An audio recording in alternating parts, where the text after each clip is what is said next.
Welcome to part 1 of chapter 5. In this part, we'll try to explain what scope, project scope, and project scope management are. So, scope refers to all the work involved in creating the products of the project and the processes used to create them. Most of the time, by scope, we mean the size of the project. What exactly needs to be done? What is the nature of this project in terms of the work that will be performed? But typically, scope of a project is defined in terms of a deliverable. A deliverable is a product produced as a part of a project. For example, if we are talking about projects in the IT or telecommunications industry, then most likely the final deliverable can be a piece of hardware, a software application, or something related to networking, let's say a Wi-Fi network installed. However, deliverables can be something else. It can be planning documents. For example, for your individual or group project, you will have to create a project plan. So it's more related to a document, final document, rather than a final product. Or something as simple as meeting minutes. That could be a very tiny project.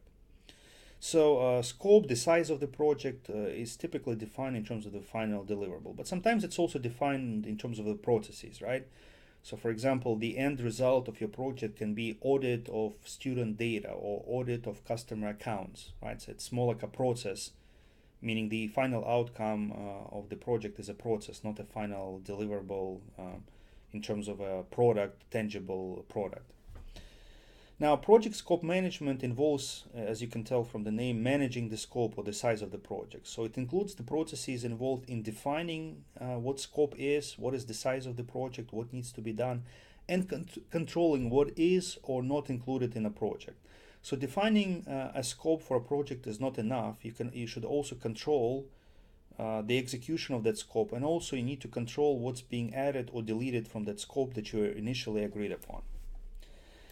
We have the following phases or sub-processes under project scope management. Collecting requirements, which means defining and documenting the features and functions of the system, meaning what kind of features, what kind of functions do your stakeholders or users desire. Defining scope, based on project charter, requirements documents, and many other organizational process assets, documents, and policy statements.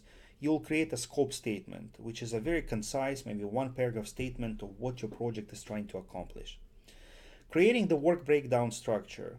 Once you have your scope statement, you will subdivide that scope statement to specific steps or action items. You will say that, well, to deliver that scope, we need to do the following 100 specific actions, or 120, depending on how big the scope is.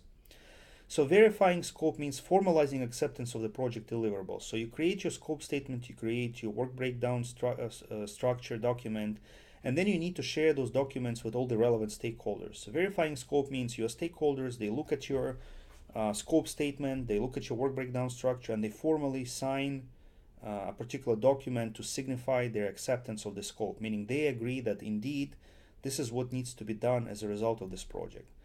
And then controlling scope, something that happens throughout all those phases. Controlling scope means controlling changes to project scope throughout the life of the project. Changes are inevitable. Sometimes, real life hits you with a hammer and you realize that what you originally planned for cannot be implemented, so you need to change.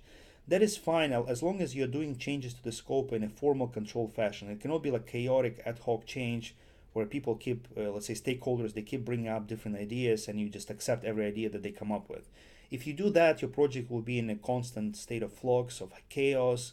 You will never be able to freeze your scope, freeze your requirements. You will always be changing everything, and it's hard to get lost in all those changes.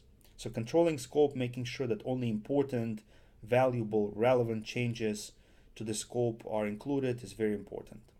So that completes part 1 of chapter 5. Thank you for watching.